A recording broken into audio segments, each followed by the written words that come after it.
there's something you would like that you don't see, I'll get it for you. No salt or pepper. No, that's fine.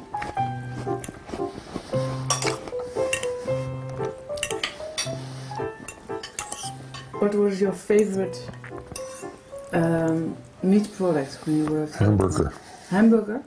You ate a lot of hamburgers? Yep, the best meal in the world was pork and beans, potato salad, and hamburger. I could eat that 3 times a day, every day. Breakfast, lunch, and dinner. Didn't make any difference. Really? Loved it.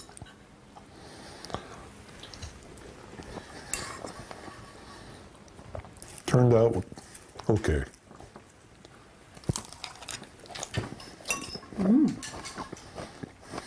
Why so, not say it turned out great? Well, if my wife cooked it, it'd been better. But it just goes to show that if an old cattle farmer can do this, anybody can do it.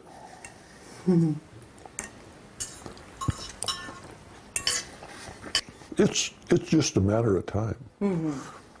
It doesn't mean that we should slack off on what we're doing. But if we do everything we have the capability of doing, we will win. There's no doubt in my mind. The FAO has made some very interesting calculations. Between 1950 and the year 2000, the world population grew from 2.6 billion to 6 billion people.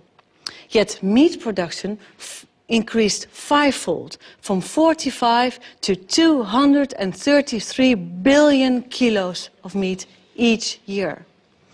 It's predicted that there will be 9 billion people living on our planet by the year 2050. And what will happen with the meat production?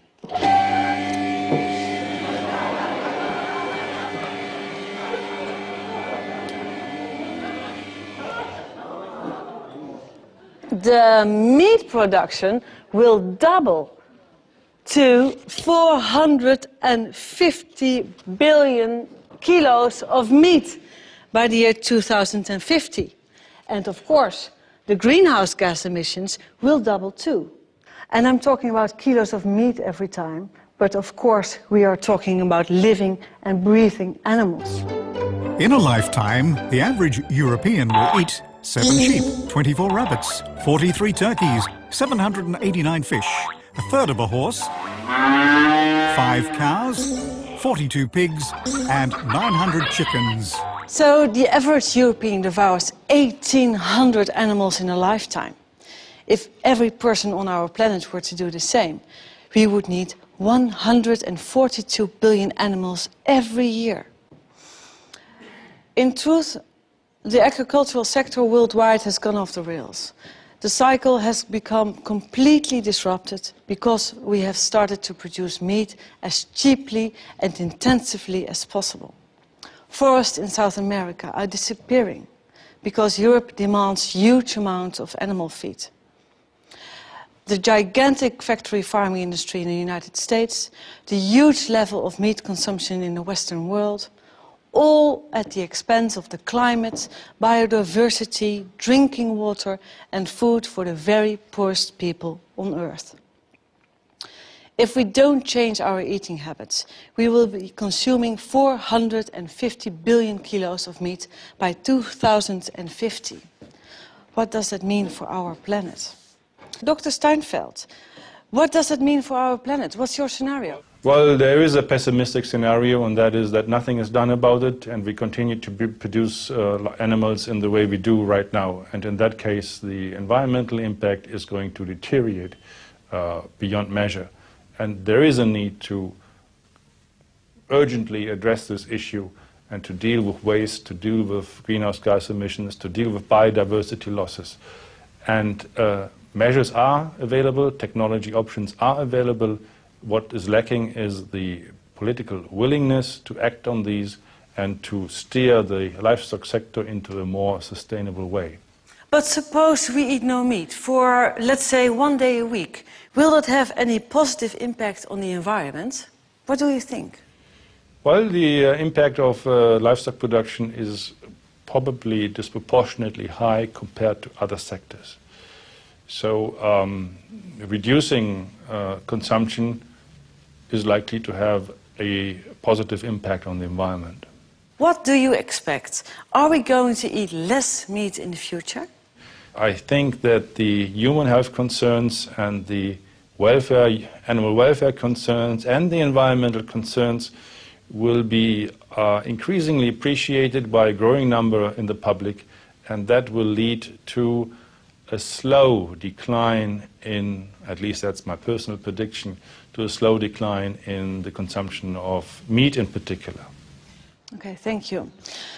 Dr. Steinfeld is not very optimistic, but he also points to a lack of real political will to change things. Yet, is this enough to lead us to despair? Well, I don't think so. There are some rays of hope, tiny rays of hope.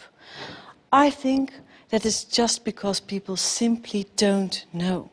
I'm sure that if they knew, they'd want to change their eating habits. But even politicians, who you would expect to know more, haven't got the faintest clue. This became crystal clear during a recent debate on deforestation in the Dutch parliament. De ontbossing, meneer Blom, zoals u weet, wordt voor een heel groot deel ook veroorzaakt door onze intensieve veehouderij. Ja, ik vind het altijd verbazingwekkend hoe de Partij van de Dieren in staat is om een onderwerp per interruptie te introduceren wat absoluut niet gaat over de tekst die ik hiervoor uitsprak.